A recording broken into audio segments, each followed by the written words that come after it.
Hey, good morning, students. You all are welcome in Nauroji Wadia College, Pune. I'm going to teach in this semester to you the course Mathematical Methods in Physics.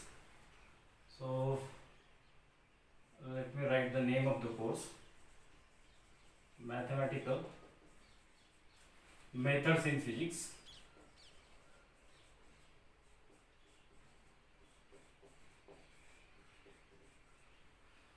Let us go for the course introduction and then we'll start the syllabus.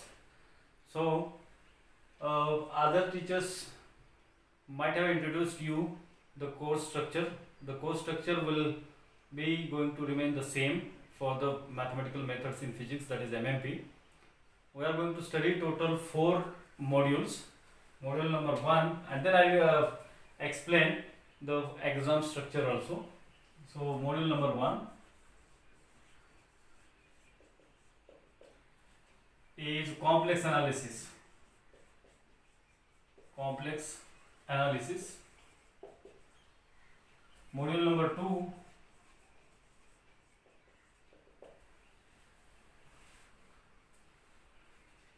is vector space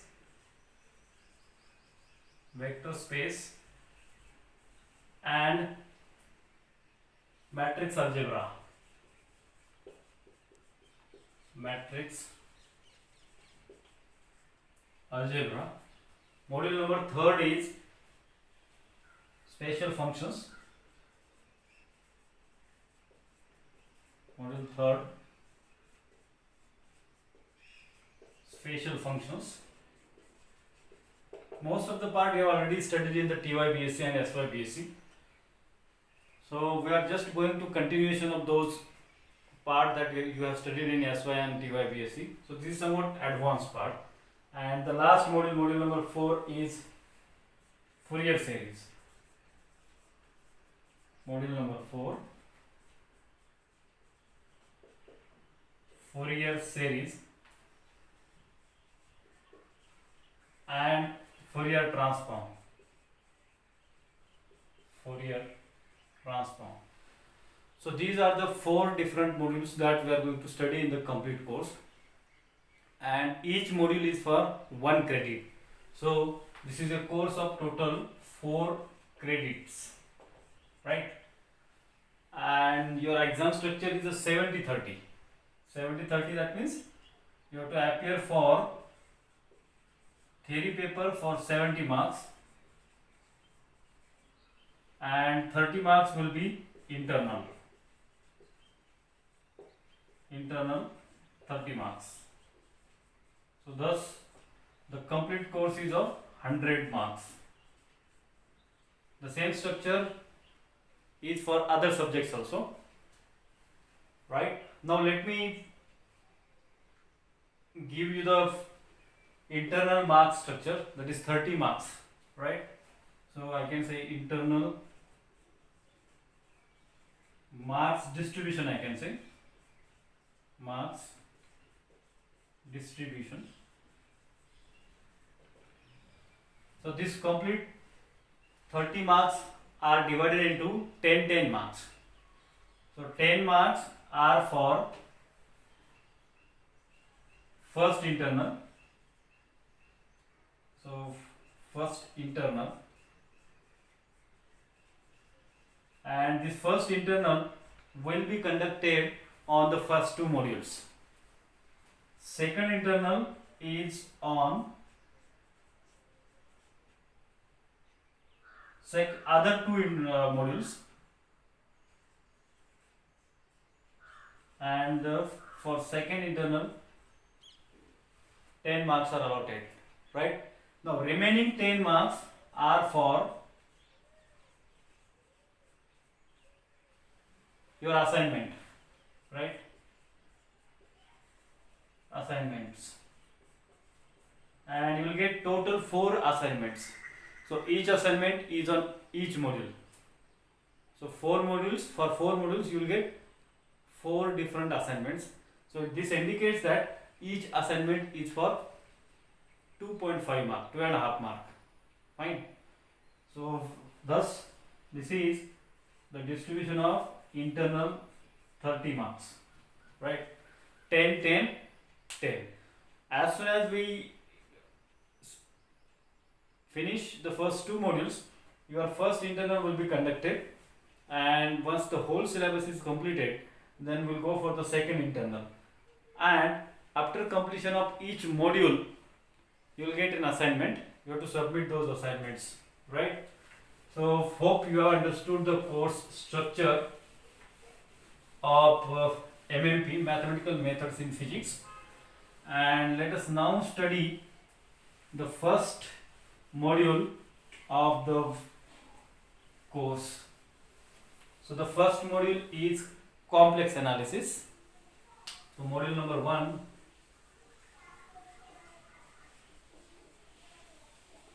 complex analysis.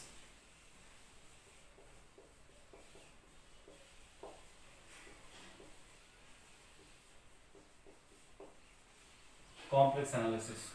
This is the first module, right? And one more thing, you will get video lectures almost every day. Fine. So let us go for the syllabus of, or I can say subtopics of the first module, complex analysis. So this complex analysis chapter you have already studied in the SYBSc. So primary things you are already knowing about the complex analysis, correct? So let's first write the topics that we have to study in the complex analysis. So very first we are going to understand what is meant by a complex number, right? So first is a complex number. Second topic that we have to discuss here is a complex functions. There are various kind of complex functions which you already studied, but some of the complex functions are included in your syllabus. So we will restrict ourselves only for those complex functions which are in your syllabus, right?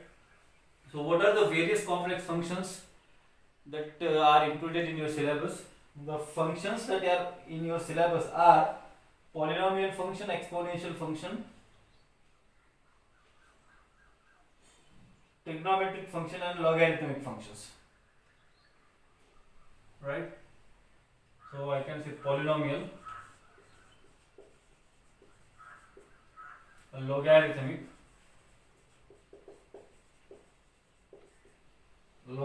function, exponential function, trigonometric function, exponential function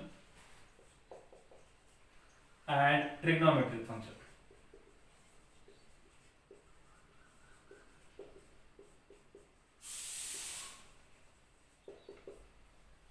All these functions are called as, in short, elementary functions. So I can say instead of complex functions one can use the word as in elementary functions also. So these are elementary functions, correct? The third topic that we have to discuss in the first module is limit and continuity of the complex number. Limit and continuity. This limit and continuity you have already studied in the differentiation chapter, I think in the 12th, right? The fourth one is differentiation of the complex number. Differentiation.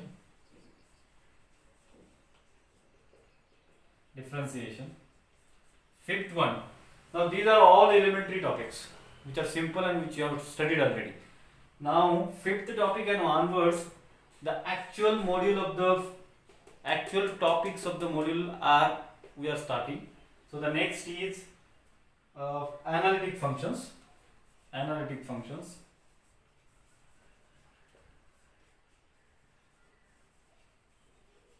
Analytic functions.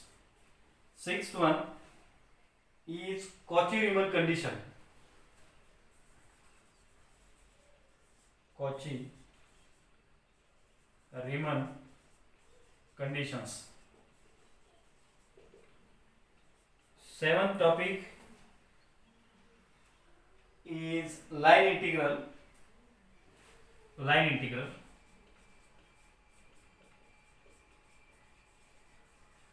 Line integral. And eighth topic is Cauchy integral formula. Cauchy integral formula. Ninth is, this is very vast topic actually. Ninth topic is derivatives of analytic function.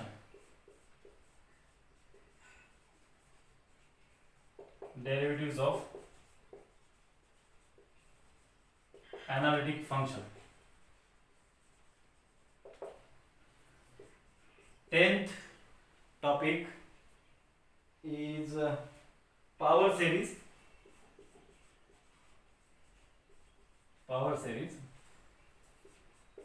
11th is the Taylor series. And Lorentz series also.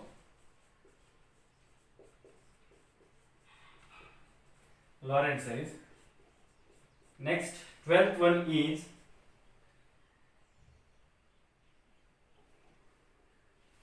calculus of residues.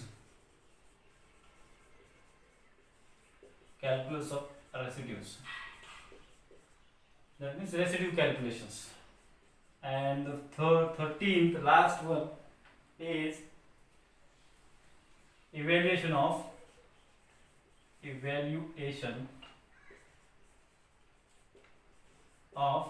definite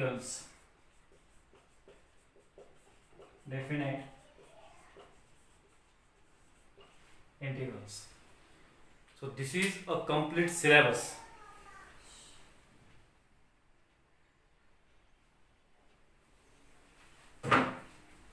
Of the module. Let us start the first one. Now, what is meant by complex number?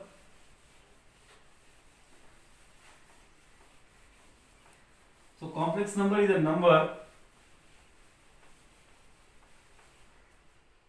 which is introduced in the form of a real number and imaginary number, right? So let us indicate the real number with a variable x and imaginary number or imaginary part of the complex number by letter y, right? And if you indicate these imaginary and real part of the complex number with x and y, then you will be able to write complex number in the form of x and y. Clear? And the complex number is written as x plus iy. Correct? So the very first topic is a complex number, or I can say complex number. So let x be the real part of the complex number and y is an imaginary part. The complex number is written or indicated with a letter z. So z is equal to x plus iy is a complex number, right? And x and y are called as a real part of complex number and imaginary part of complex number. And what is I? I has a value is equal to square root of -1, right? Isn't it? Now there are some properties of this complex number, right? And the complex conjugate of the complex number is written or indicated with the help of z bar, right? So suppose z1 is a complex number and it is equal to x1 plus I y1, and z2 is another complex number which is equals to x2 plus I y2. Then the complex conjugate of z1 is written as z1 bar, and this is equal to x1 minus I y1. This is called as the complex conjugate of z1. Now how to write the complex conjugate of a given complex number? Just replace the I complex number with its opposite number. If there is a I, you should replace it by minus I. If there is a I, you should replace it by minus minus, that means plus plus I, sorry. So z1 bar is equal to x1 minus I y1 is a complex conjugate of z1. Similarly, the complex conjugate of z2 you can write as x2 minus I y2. So this is the complex conjugate. Right? Hope you got this complex conjugate. Isn't it? Now what is the modulus of the complex number? So modulus of the complex number is written as mod of z, and this mod of z is equal to square root of squares of imaginary part and real part. So x square plus y square, square root of x square plus y square is a modulus of the complex number. Right? Isn't it? So these are the simple parts that you have already studied in the earlier standards. Now let us study some algebra of the complex number. Now what is the algebra of the complex number? Algebra of the complex number is nothing but addition, subtraction of the complex number, multiplication and division of the complex number. So these are also the basic properties of the complex numbers. Right? So let us study that, and being the primary lecture, very first lecture, so we'll go a little bit slow and easy. So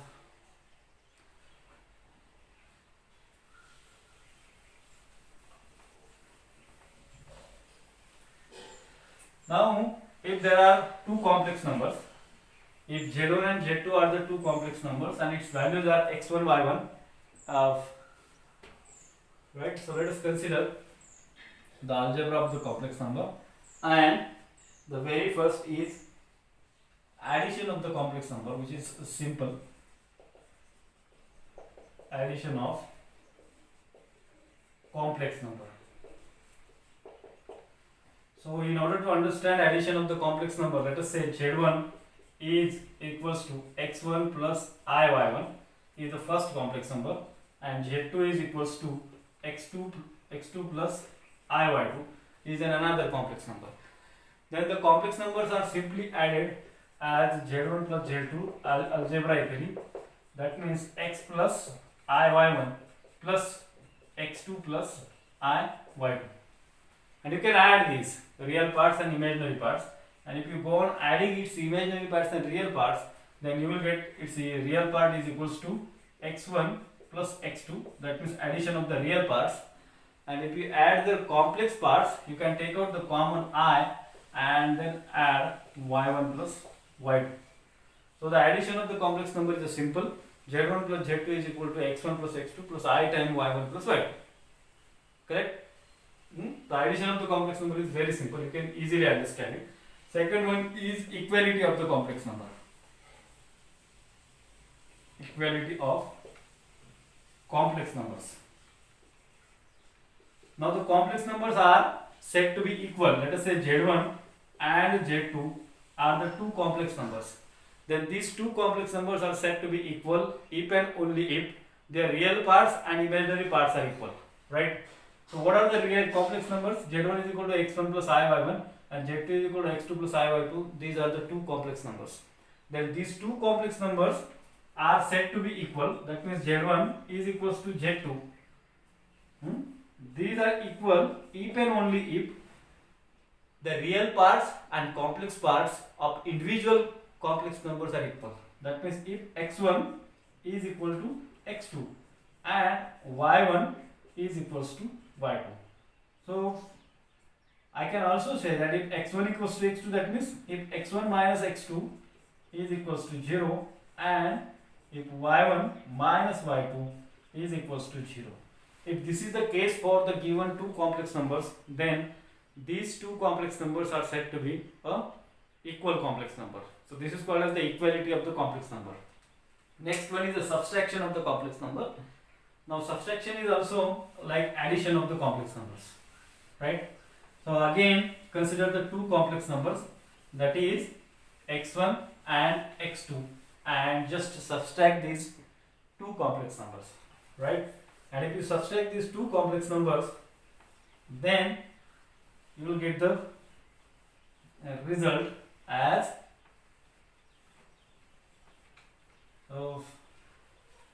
subtraction of the complex number,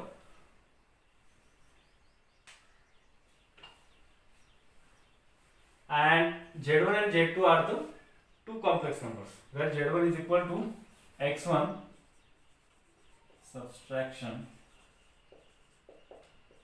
of complex numbers. z1 and z2 are the two complex numbers. z1 is equal to x1 plus iy1, z2 is equal to x2 plus iy2. Then the subtraction of complex number is written as z1 minus z2, and this is equals to, now this is equals to what? x1 plus iy1 minus x2 plus iy2. Just do the subtraction, and if you do this subtraction, then you will get subtract the real parts, that means x1 minus x2. Now iy1 minus iy2 you can write as minus sign, or you can say plus. I will take out I common and you will write into the bracket as y1 minus y2, right? So in this way you can subtract the complex numbers also. Now next one is the multiplication of complex numbers, right? Multiplication of complex number. Now again consider two complex numbers x1 and z1 and z2, and do the multiplication, and if you do this multiplication, then you will get z1 z2 is equals to x1 plus iy1 into x2 plus iy2, and if you do the multiplication, then you will get x1 x2 plus I time x1 y2 plus I time x2 y1 plus this will give you minus, because multiplication of this term with this will be I into I square, and I square is equals to minus 1. So you will get this term as a negative minus time y1 and y2, and then you can write it x1 x2 minus y1 y2. You can take out I common from these two terms, and you can write this term as a x1 y2 plus x2 y1.